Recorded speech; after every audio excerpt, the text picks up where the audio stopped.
Kumpara nung mga nakaraang dekada, gaano na po ba kasarap mag-travel ngayon sa Pilipinas, mga kabiyahero? So yan pong inyong nakikita ay bahagi po ng North Luzon Expressway. Yung pong pakanan ay heading to north, at yung pong pasalubong, ayun naman po yung patungo ng Metro Manila. So sa panahon po ngayon, napakasarap po mag-travel, lalo na kung sarili mo ang sasakyan. Wala ka na pong pag-aalanganan na may mga alanganin pang lugar. Kahit po sa hanggang patungo ng Mindanao, ang mga highways po natin ay marami na pong 24 oras na mga gasoline station na pwede ka pong magpahinga kung kayo po ay napapagod na. So katulad po nito, ito po yung Total Gas Station. Madalas po kaming mahinto dito. Ito po yung nasa loob ng North Luzon Expressway, northbound. Sako po ito ng bahagi na po ng San Simon, Pampanga, mga kabiyahero. So kung kayo po medyo gustong mag-check up ng inyong gulong, mag-check up ng inyong tire pressure, pwede po dito.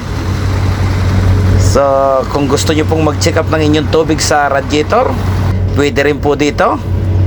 Ayan, katulad po ng mama na yan, nagpa-tire check po siya.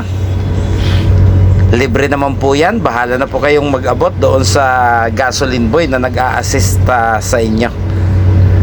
So kung kayo po gustong magpunta ng comfort room, malalawak at napakalilinis po ng mga comfort rooms ng mga malalaking gas station, mga kabiyahero. At yung iba pa po nga ay fully air condition pa yung kanilang mga restroom. So kung kayo po nagugutom, napakarami pong iba't ibang mga restaurant at mga fast food chain ang matatagpuan po sa mga ganitong uri ng stopover sa atin pong mga highways. May Max Restaurant, may Jollibee, may Chowking at marami pang iba, mga kabiyahero. Kung kayo naman po naghahanap ng pasalubong, para pong isang one-stop shop na yung mga gas station dito po sa ating mga national highways. Mayroon pong tindahan ng pasalubong. Kung minsan po may mga factory outlet po sila ng mga paborito po nating isuot tulad ng damit at sapatos. Matatagpuan na rin po yan para ka pong nasa loob ng isang maliit na mall kapag kayo po nag-stop over sa mga gas station po na matatagpuan sa ating mga highways patungo po sa ating mga destinasyon. So yan, may Jollibee, kung minsan mayroon pong McDo, napakarami. Marami kayong pagpipilian pag kayo po huminto sa mga gasoline station, mga kabihero.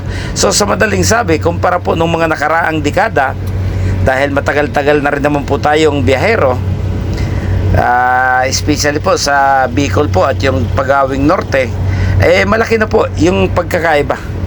Napakaayos na po ng mga hintuan. Madali kayong makatagpo ng mga pagpapahingahan kung kayo po'y inaantok sa biyahe, mga kabiyahero, para pwede kayong magkape-kape. Kahit po sa mga public roads, katulad po ng mga sinaunang highways, malalawak na po siya ngayon.